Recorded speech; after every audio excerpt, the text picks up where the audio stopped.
बिस्मिल्लाहिर्रहमानिर्रहीम। अस्सलाम वालेकुम वरहमतुल्लाहि वबरकातुहू। अज़ीज़ तलबा, उम्मीद है खैरियत से होंगे। क्लास 10 जो बच्चे फेडरल बोर्ड के पेपर दे रहे हैं उनके लिए जो दरख्वास्त निगारी नवीसी है वो बहुत अहम सवाल है उनका। या तो पेपर में दरख्वास्त आ जाती है या फिर कहानी आती है और बाज़ का दोनों में ऑप्शन आ जाता है। तो आज मैं आपके लिए लेकर आई हूँ डाकी की शिकायत के लिए दरख्वास्त।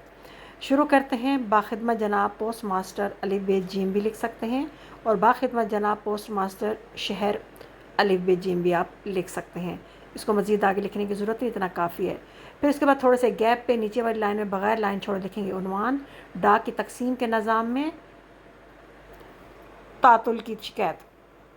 फिर जनाब आली, ये भी आप उन्वान के नीचे लिखेंगे। आगे आप जो है ना अलामत नदाया लगाएंगे और फिर शुरू करेंगे।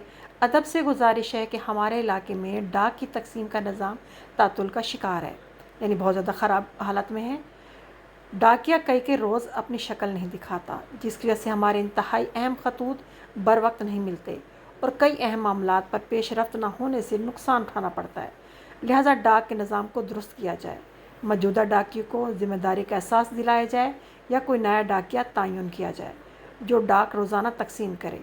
मुकर्रर अर्ज़ है, यानी मैं दरख्वास्त करता हूँ कि हमारी दरख्वास्त पर तवज्जो फरमा कर इस शिकायत का अजाला कीजिए, यानी हमारी शिकायत दूर की जाए ताकि हम लोग मज़ीद नुकसान से बच सकें। और उसी के नीचे आप जो है ना लाइन छोड़े बगैर लिखेंगे मोरखा या मोरखा लिखेंगे जो भी आपकी तारीख़ है, और उसके बिल्कुल लेफ़्ट साइड पे कोने में लिखेंगे अर्ज़ गुज़ार, दरख्वास्त गुज़ार, और नीचे आप लिखेंगे अहले मोहल्ला।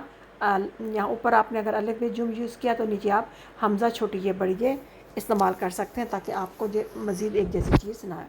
उम्मीद है आपको दरख्वास्त पसंद होगी। इंशाल्लाह नई दरख्वास्त के साथ फिर हाज़िर होंगी। अल्लाह हाफ़िज़।